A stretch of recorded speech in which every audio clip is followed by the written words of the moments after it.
जिसने कहा संकरे द्वार से प्रवेश करना, उसी प्रभु यीशु के नाम आज के आशीर्वाद के कार्यक्रम में सबका स्वागत है। स्तुति, वचन, गवाही और आराधना द्वारा आप सबको ढेर सारे आशीष मिले। ये कैसा प्यार है तेरा कि ऐसा तूने है किया, तेरा प्राण दे दिया ताकि जीऊं मैं सदा। ये कैसा प्यार है तेरा कि ऐसा तूने है किया,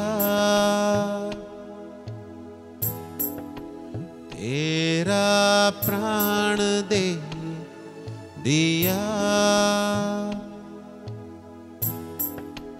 ताकि जीऊं मैं सदा।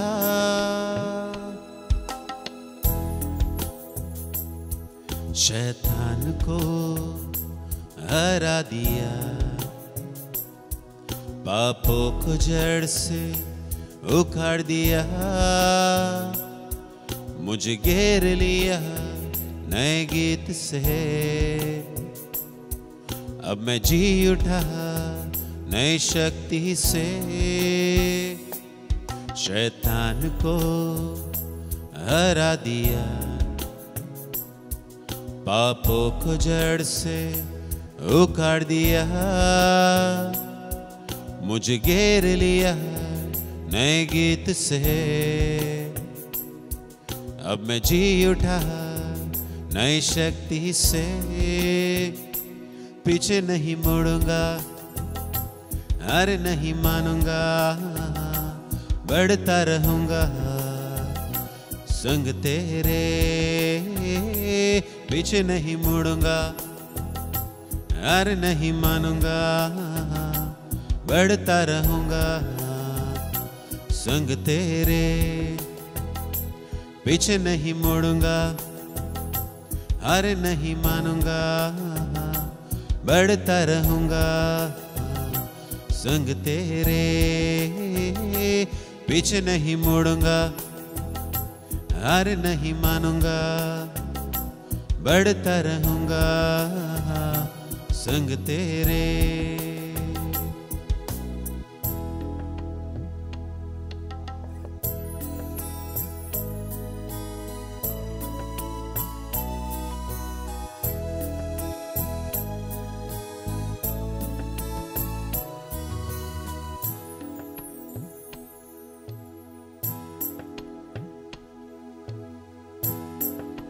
मेरे ओर से लड़ेगा,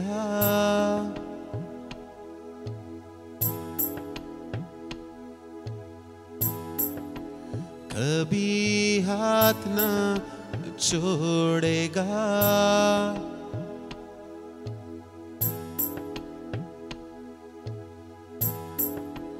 डर हटा के बल दिया, जीत तूने मुझे दिया। मेरी ओर से लड़ेगा, कभी हाथ ना छोड़ेगा। डर हटा के बल दिया, जीत तूने मुझे दिया।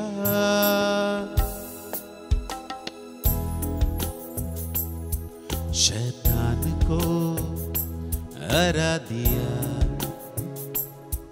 पापों को जड़ से उखाड़ दिया, मुझे घेर लिया नए गीत से। अब मैं जी उठा नई शक्ति से, शैतान को हरा दिया, पापों को जड़ से उखाड़ दिया, मुझे घेर लिया नए गीत से। अब मैं जी उठा नई शक्ति से, पीछे नहीं मुड़ूंगा, हार नहीं मानूंगा, बढ़ता रहूंगा संग तेरे। पीछे नहीं मुड़ूंगा, हार नहीं मानूंगा, बढ़ता रहूंगा संग तेरे। पीछे नहीं मुड़ूंगा, हार नहीं मानूंगा, बढ़ता रहूंगा संग तेरे। पीछे नहीं मुड़ूंगा, हार नहीं मानूंगा, बढ़ता रहूंगा संग तेरे।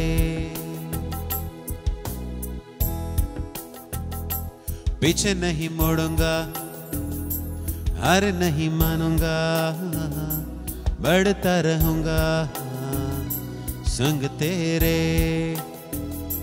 पीछे नहीं मुड़ूंगा, हार नहीं मानूंगा, बढ़ता रहूंगा संग तेरे। पीछे नहीं मुड़ूंगा, हार नहीं मानूंगा, बढ़ता रहूंगा संग तेरे। संग तेरे, संग तेरे, संग तेरे, संग तेरे।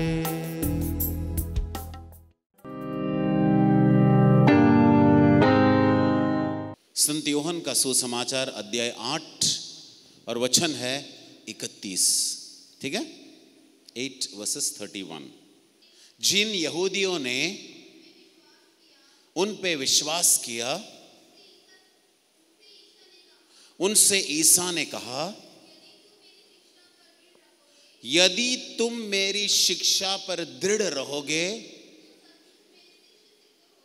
तो सचमुच सचमुच मेरे शिष्य सिद्ध होंगे। Hallelujah, hallelujah. तो यहां पर प्रभु यीशु का वचन क्या कहता है? देखो, ये छोटा सा वचन है, लेकिन उसी वचन को हम सुनेंगे, उसी वचन से कोई संदेश जरूर मिलेगा, ठीक है। तो सबसे पहले प्रभु यीशु, वचन में लिखा गया है, जिन यहूदियों ने प्रभु यीशु पर विश्वास किया। तो सबसे पहली बात है, क्या है? क्या करना पड़ता है? विश्वास करना पड़ता है। जिन्होंने प्रभु यीशु पर विश्वास किया, फिर क्या है? जिन्होंने सबसे पहले प्रभु यीशु पर विश्वास किया, फिर क्या है? उसके बाद वचन में क्या लिखा गया है? उनसे ईसा ने क्या कहा? यदि तुम मेरे वचन में दृढ़ रहोगे तो तुम मेरे शिष्य कहलाओगे। मैंने एक सवाल किया शुरुआत में, वचन सुनना बड़ा है या वचन करना बड़ा है? अब आपको समझ में आ गया? सुनते तो 100 लोग हैं, हजारों लोग हैं, लेकिन करते तो बहुत कम है। हाँ, सुनते तो हजारों की संख्या में लोग हैं, लेकिन करने वाले बहुत, ये सक्रिय होता है, बहुत सक्रिय का मतलब समझते हैं, बहुत पतला होता है, ठीक है। तो यहां पर आज मैं आपको बताने वाला हूं कि प्रभु यीशु का शिष्य बनना, disciples of Jesus, being a disciple of Jesus. प्रभु यीशु का क्या बनना है? शिष्य बनना है।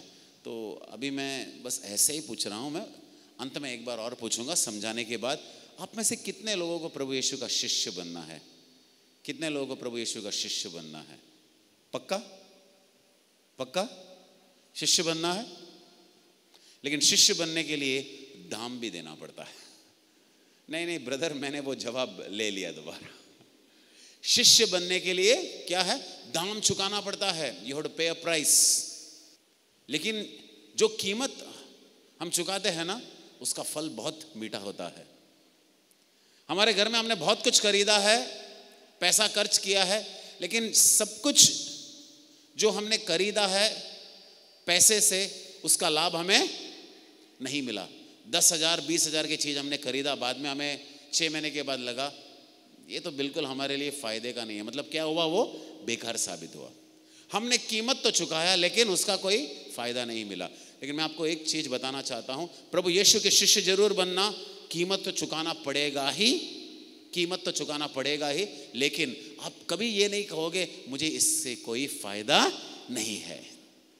कुछ चीज़ ऐसे होते हैं कि कीमत चुकाओ लेकिन आपको उसका 2 गुना 3 गुना 4 गुना फ़ायदा मिलेगा, है कि नहीं? लाभ किसको अच्छा नहीं लगता? लेकिन कुछ कीमत हम ऐसे देते हैं, चुकाते हैं, लेकिन उससे कोई लाभ नहीं मिलता। हालेलुया। तो इसलिए मैंने सवाल किया था कि आपको शिष्य बनना है। कई लोग दाएं बाएं देखे बिना ही उन्होंने हाथ ऊपर उठाया, लेकिन कुछ लोग जो है दाएं बाएं लोग क्या कर रहे हैं देखते हैं, अच्छा हाथ उठा रहा है तो हम भी हाथ उठाएंगे, ठीक है? लेकिन ऐसा नहीं होना चाहिए। समझ में आ रहा है? ऐसा नहीं होना चाहिए। हालेलुया। तो मेरे प्यारे भाइयों और बहनों, मेरे प्यारे बच्चों, शिष्य बनना ये सबसे हमारे लिए सबसे ऊंचा, सबसे जो है ऊंचा है चीज। तो मैं आपको क्रिकेट के मैदान में ले चलता हूं। कहाँ? इंटरेस्टिंग होगा, आप लोग जरा सुनो। क्रिकेट के मैदान, मतलब आजकल तो हम क्या देखते हैं 40,000 50,000 80,000 लोग बैठने वाले स्टेडियम होते हैं ना। हाँ, पूरे भारतवर्ष में हम देखते हैं कि बड़े बड़े स्टेडियम होते हैं, 50,000 से कम होते ही नहीं लोग, है कि नहीं? तो सबके लिए एक बड़ा मतलब मान सम्मान की बात है कि हमारे स्टेट में 80,000 वाला स्टेडियम है, 50,000 वाला स्टेडियम है। हाँ, तो कोई स्टेडियम छोटा होता है नहीं, बड़ा होता है।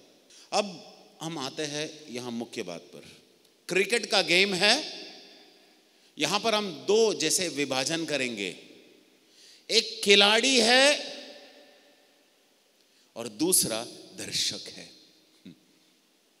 क्या सुना आप लोगों ने? खिलाड़ी है और दूसरा दर्शक है।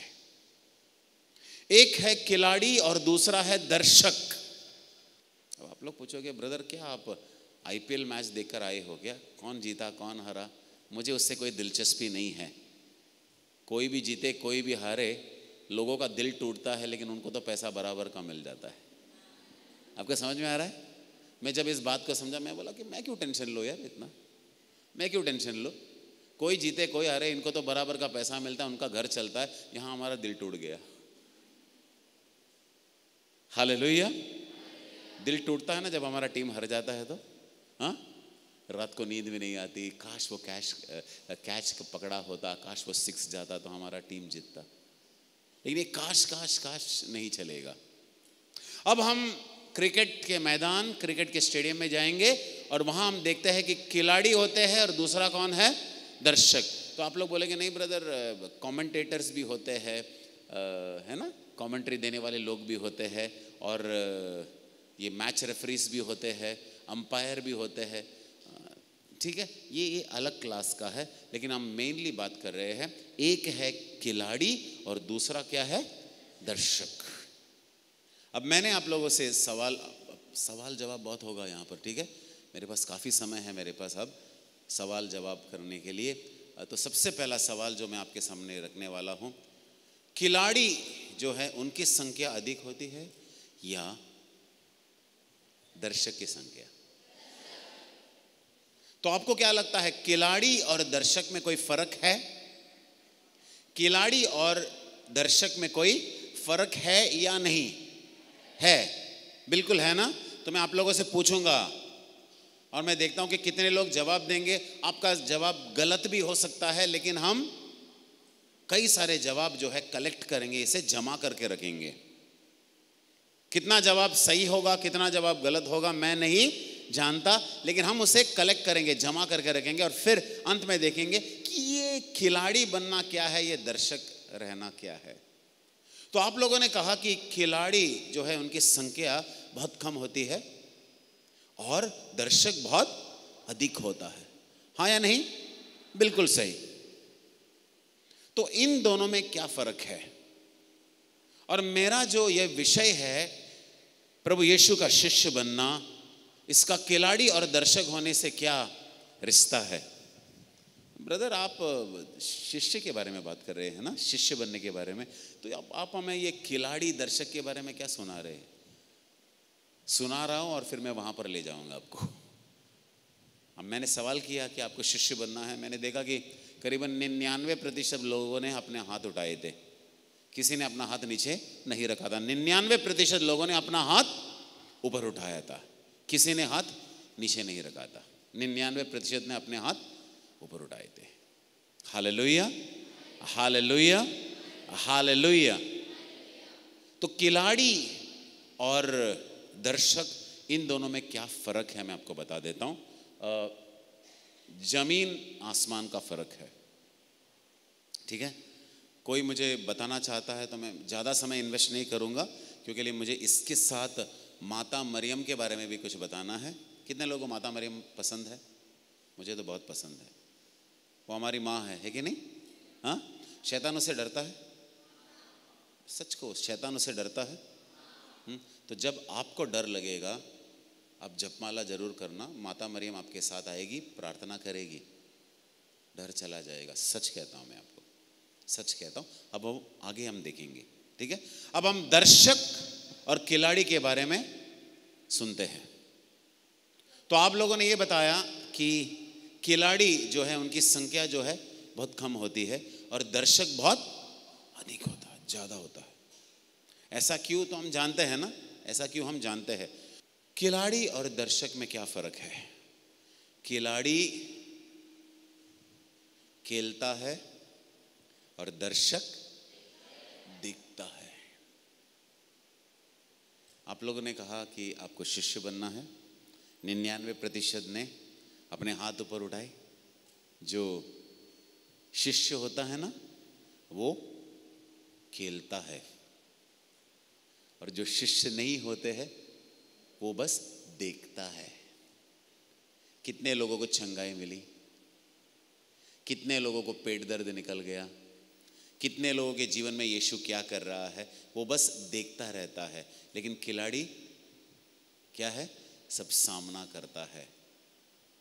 खिलाड़ी मैदान में उतरता है। कुछ समझ में आ रहा है आप लोगों को? बहुत बड़ा फर्क है। आप लोगों ने कहा कि आपको प्रभु यीशु के शिष्य बनना है। मैंने ये नहीं कहा क्या आप कोई चर्च के मेंबर बनना चाहते हैं। मैं जानता हूं कि सभी लोग किसी ना किसी पल्ली के मेंबर जरूर है कि नहीं? आप किसी पैरिश के मेंबर जरूर है, आपका नाम जो है वहां पर दर्ज किया गया है कि नहीं? बिल्कुल, आपका नाम वहां पर दर्ज किया गया है। सही सही। लेकिन मेरा सवाल यह है कि क्या आप शिष्य बनना चाहते हो? क्या आपने ईसाई जीवन में वो मैच खेला है? क्या कभी आपने कभी सोचा है कि मुझे मैदान में उतरना है और यीशु के पक्ष में मैच खेलना है? कभी आपने सोचा है? नहीं होगा, सोचा ही नहीं। आपको लगा कि हम शिष्य कहलाएंगे कब? जब हमारे नाम पल्ली में होंगे, हाँ? जब हमारा नाम ईसाई नाम होगा, जब पासपोर्ट में या फॉर्म में हमने धर्म के वहां पर लिखा है, रिलीजन के वहां पर लिखा है क्रिश्चियन या ईसाई, इससे कोई प्रभु यीशु का शिष्य नहीं बनता। तो ये जो मैंने अनुभव किया, ये करीबन 23 साल पहले की बात है। 23 साल पहले आप कहाँ थे आपको पता है? 23 साल पहले की बात है ये। More than 23 years. सुनो जरा, ठीक से सुनो, 23-24 ईयर्स सुनो। तो मैं मुंबई के डिवाइन रिट्रीट सेंटर में तब सेवा कार्य कर रहा था। मुंबई के डिवाइन रिट्रीट सेंटर जिसका नाम है ताबोर, ठीक है? तो हमारे वहां पर हर सप्ताह जागरण प्रार्थना होते थे। तो जागरण प्रार्थना में करीबन 500 कभी कभी 1000 लोग, उतनी संख्या में लोग आते थे। जागरण प्रार्थना का मतलब क्या है? रात को शुरू होता है और सवेरे कब खत्म होता है? 5 बजे 6 बजे को खत्म होता है। तब तक वो सोता नहीं है, प्रार्थना करते रहते हैं हम, अलग अलग तरह के प्रार्थना, प्रभु की स्तुति करते हैं, नींद ही नहीं आती। तो एक लड़की हमेशा मेरे पास और मेरे वाइफ के पास वो आती थी, हमारे साथ बात करती थी। तो फिर मैं उस लड़की को पहचानने लगा। तो उस लड़की का नाम भी मैं बताता हूँ, मैंने परमिशन लिया। उस लड़की का नाम है गीता। गीता। अब नाम सुन के ही पता चलता है कि ये ईसाई लड़की नहीं है। तो वो हमेशा वो बाइबल में बहुत दिलचस्पी दिखा देती, प्रार्थना कर देती, जागरण प्रार्थना तक कर देती। वो अकेले नहीं, उनके पूरे फैमिली जो है प्रभु यीशु, पूरे परिवार जो है प्रभु यीशु के करीब। फिर समझो हर शनिवार को मैं इस बच्चे को मिलता, दूसरे बच्चों को भी मैं मिलता। तो एक बार उन्होंने कहा कि ब्रदर मुझे आपसे कुछ कहना है।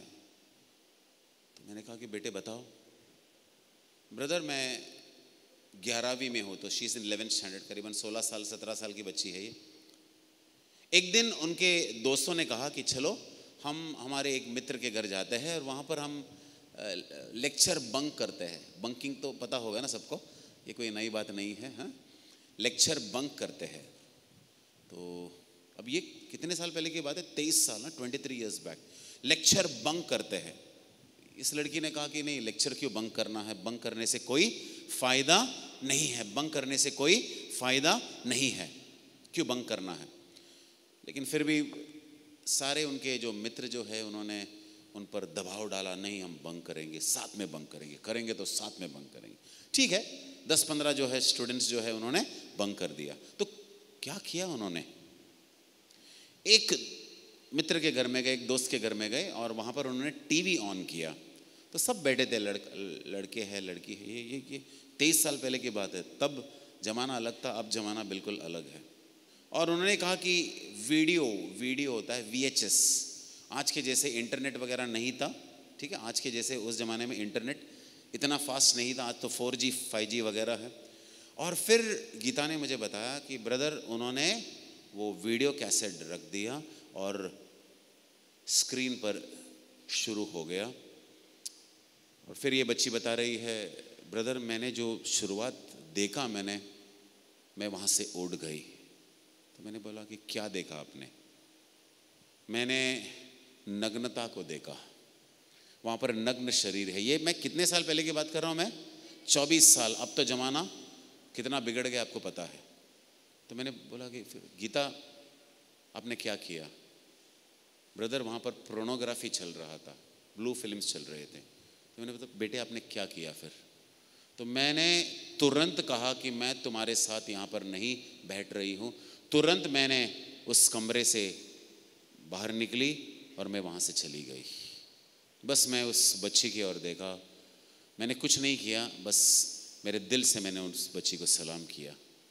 आपको पता है, धर्म से तब वो हिंदू थी, लेकिन मैं एक बात बताऊं, वो मुझसे भी काफ़ी आगे थी, क्योंकि वो दिल उन्होंने अपना हृदय प्रभु यीशु को दिया था। आप लोग ने कहा ना कि आपको प्रभु यीशु के शिष्य बनना है। हाँ, जबान से कुछ नहीं चलता, आपका दिल देना है। बस अब 2 दिन ही बाकी है, यहाँ पर बच्चे हैं, आपको यही बताना है मुझे, अगर जाना है तो शिष्य बनकर जाना। Give your heart to Jesus, अपना हृदय, आपका हृदय आप प्रभु यीशु को देना। और कभी पछताओगे नहीं, आप कभी पछताओगे नहीं। मुझे नहीं पता इस समय तक आपने आपका हृदय किस किस को दिया है, मुझे नहीं पता। सोशल मीडिया को दिया होगा, दोस्तों को दिया होगा। हाँ, क्या मिला आपको? सवाल ये है कि क्या मिला, क्या मिला आपको? आनंद, शांति, सुख नहीं, आंसू ही आंसू, शर्म ही शर्म। इससे अधिक कुछ मिला आपको? आप ही बताओ। कल के ही दिन आप लोगों ने पाप स्वीकार के संस्कार में भाग लिए, आपने कुछ नहीं छुपाया। अब सबको पता है कि पापों को छुपाने से आपको लाभ नहीं, आपने नहीं छुपाया, सब कुछ बताया। जो भी आपने पाप किए सब कुछ आपने यीशु को बताया। अब आप मुझे बताना, आपने आपका हृदय, आपका दिल किसी को दिया था हो सकता है कोई लड़का या कोई लड़की, या लड़का लड़की नहीं है, नहीं तो फेसबुक, सोशल मीडिया, आप जिसके साथ अधिक से अधिक समय बिताते हैं, आपने उसी को आपका दिल दिया है।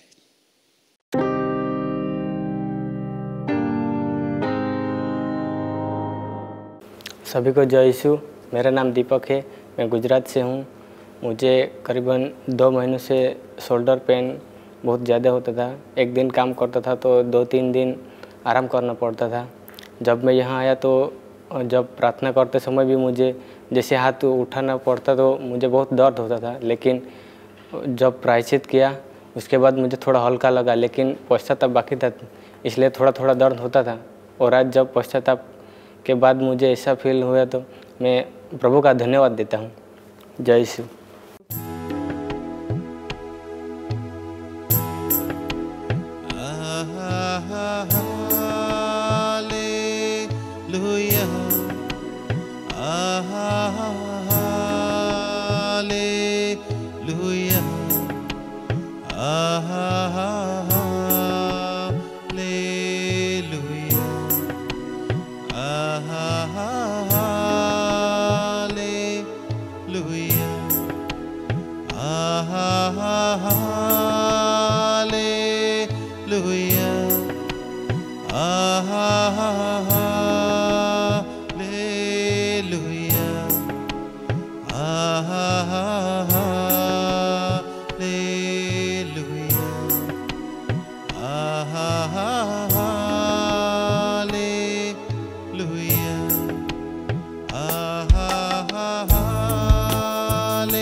मेरे प्यारे भाई और बहनों, हम सब प्रभु यीशु के सामने उपस्थित है।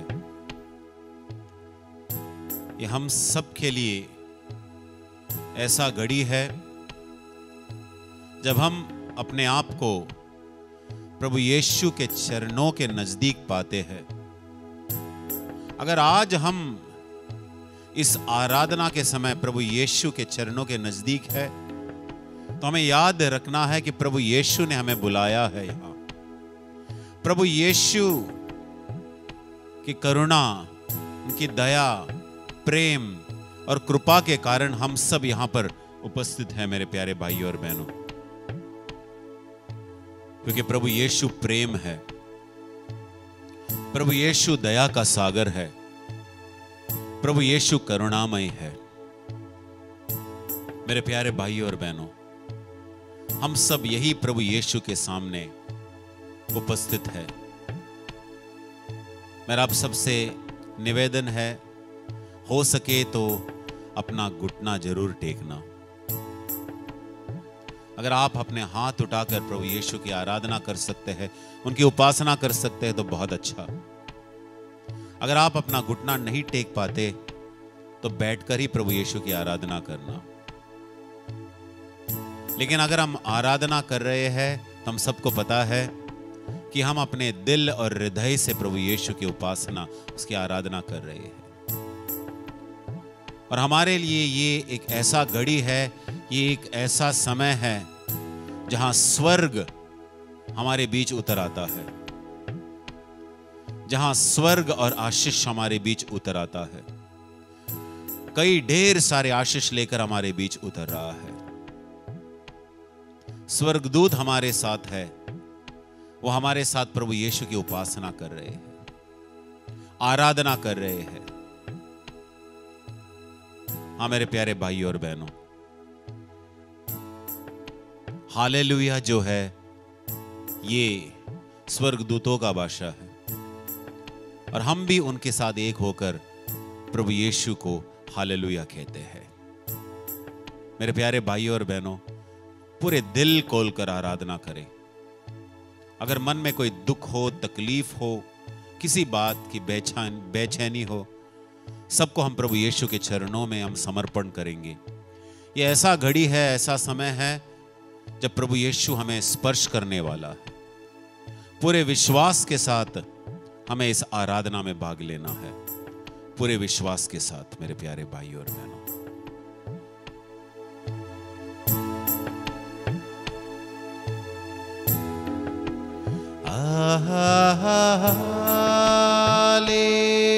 Hallelujah, hallelujah,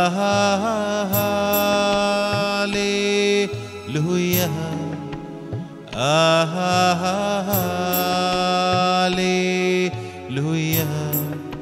hallelujah,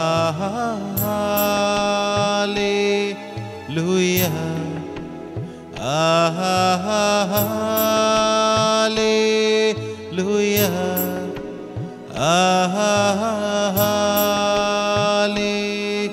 hallelujah, hallelujah, आमेन।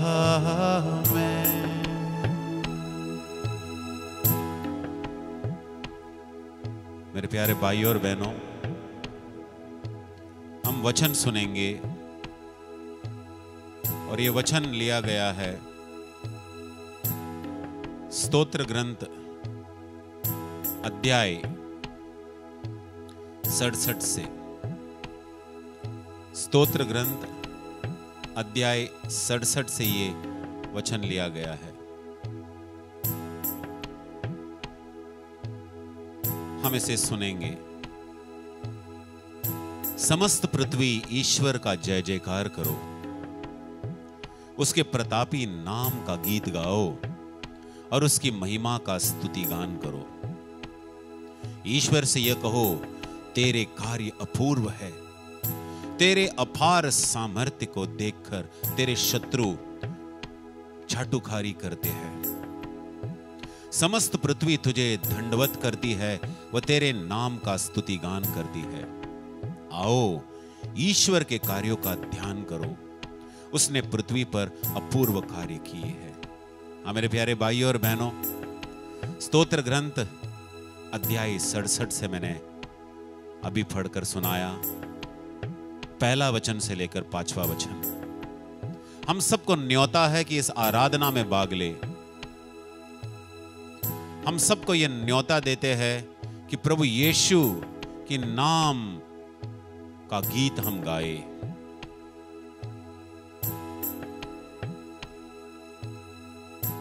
हम सबको ये न्योता मिला है कि उसके नाम का स्तुति गान करते रहे। और वचन यही कहता है कि ईश्वर के कार्य अपूर्व है, ईश्वर के कार्य अपूर्व है। उनका सामर्थ्य शक्ति को देखकर शत्रु भी चाटुकारी करते हैं। मेरे प्यारे भाइयों और बहनों, इस आराधना के समय हम ईश्वर के कार्यों का ध्यान करेंगे। हमारे जीवन में जो महान कार्य किए हैं प्रभु ने, उस पर हम ध्यान करेंगे और प्रभु को धन्यवाद देंगे, उसकी आराधना करेंगे। मेरे प्यारे भाई और बहनों, ये प्रभु का नाम है जो सबसे ऊंचा है। ये प्रभु का नाम है मेरे प्यारे भाई और बहनों, जो सबसे महान है। और उसी नाम की हम आराधना कर रहे हैं। उसी नाम को याद करते हुए, उनके कार्यों को याद करते हुए हम प्रभु की आराधना करेंगे मेरे प्यारे भाई और बहनों। और स्वर्ग दूतों की भाषा में हम गीत गाते हैं। लेकिन आप सब हम सब जो प्रभु यीशु के सामने उपस्थित है, हमें ये ऐसा मौका दिया गया है कि हम उसकी आराधना करें, उसके जय जयकार करें, क्योंकि हमारे ईश्वर जैसा कोई नहीं। उनका नाम प्रतापी है और उसकी महिमा का हमें स्तुति गान करना है। प्रभु यीशु ने जो कार्य किए है वो अपूर्व है। उनका सामर्थ्य, उनका शक्ति देखकर शत्रु हमें छोड़कर चला जाता है। समस्त पृथ्वी हमारे ईश्वर की दंडवत करती है और उसके नाम की स्तुति गान करती है। मेरे प्यारे भाइयों और बहनों, एक बार और हम प्रभु यीशु, हम हमारे ईश्वर के कार्यों का ध्यान करेंगे, क्योंकि प्रभु यीशु ने जो इस पृथ्वी में किया है कार्य, वो अपूर्व है। उसका कोई तुलना नहीं है, कोई तुलना नहीं है मेरे प्यारे भाइयों और बहनों। उनका शक्ति जो है, उनका सामर्थ्य जो है, उससे वो शासन करता है। Hallelujah, hallelujah. मेरे प्यारे भाइयों और बहनों, इस समय हम अपने सारे निवेदन प्रभु यीशु के चरणों में रखेंगे। जैसे मैं शुरुआत से कहते आया हूं, ये आशीष का समय है, ये आराधना का समय ऐसा समय है जब हमारे जीवन से, हमारे परिवार से सारे बंधन टूट जाते हैं। जब हम ईश्वर की आराधना करते हैं, उसका नाम ऊपर उठाते हैं, तो हमारे जीवन से अंधकार का शक्ति जो है, शत्रु का शक्ति जो है, छोड़कर चला जाता है। उनके नाम के सामने कोई खड़ा नहीं रह सकता, शत्रु खड़ा नहीं रह सकता। हमारे शत्रु ईश्वर के नाम के सामने खड़ा नहीं रह सकता, प्रभु यीशु के नाम के सामने खड़ा नहीं रह सकता। मेरे प्यारे भाइयों और बहनों, हर एक बार मैं यही कहता आता हूं कि वेदी के सामने अपने आप को समर्पण करना।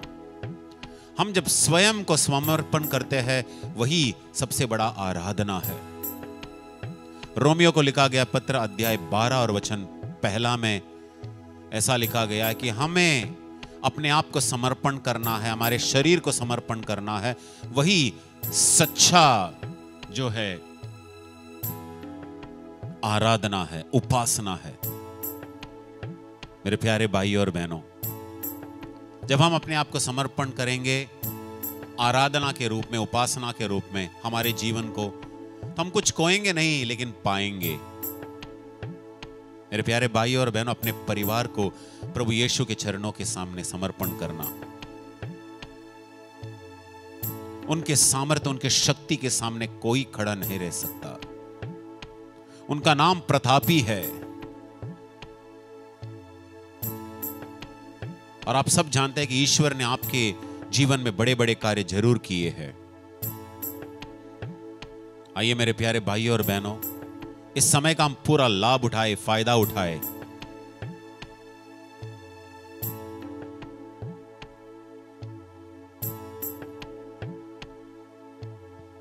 हम प्रभु यीशु की ओर देखें, ईश्वर की ओर देखें। ये वही ईश्वर है जिसने हमें सब कुछ दिया है।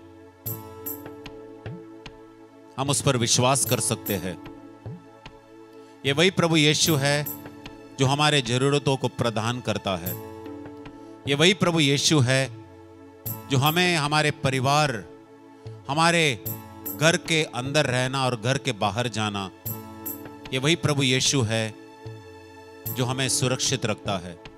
ये वही प्रभु यीशु है जो हमें मार्ग दिखाता है। मेरे प्यारे भाइयों और बहनों, आपको विश्वास करना है कि प्रभु यीशु ने आपकी प्रार्थना सुन लिया है। आप अपने लिए जरूर प्रार्थना करना, अपने परिवार के लिए, अपने मित्रों के लिए प्रार्थना करना। अगर कोई पाप में है तो उन्हें भी समर्पण करना। अगर आप खुद पाप से लड़ रहे हैं तो अपने आप को समर्पण करना। प्रभु यीशु आपको छुटकारा जरूर देंगे। ये छुटकारा का समय है, ये छंगाई का समय है, ये महान कार्य का समय है। मेरे प्यारे भाइयों और बहनों, आइए हम प्रभु यीशु की आराधना करें, उसके सामने अपने हृदय को समर्पण करें, अपने जीवन को समर्पण करें, परिवार को समर्पण करें, अपने मित्रों को समर्पण करें। हाँ मेरे प्यारे भाइयों और बहनों, अब हम अंतिम आशीर्वाद को स्वीकार करेंगे। पूरे दिल से प्रभु यीशु को धन्यवाद देंगे और ये आशीर्वाद को स्वीकार करेंगे।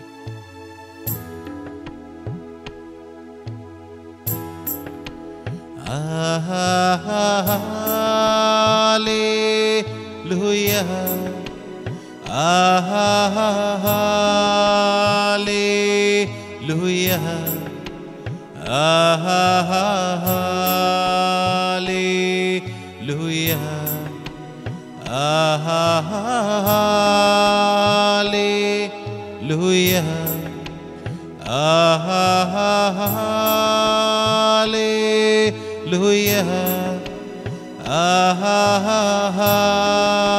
Hallelujah,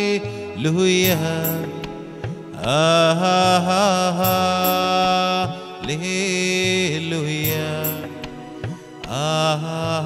amen,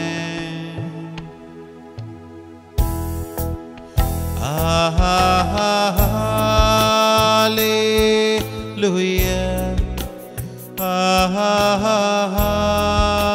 hallelujah,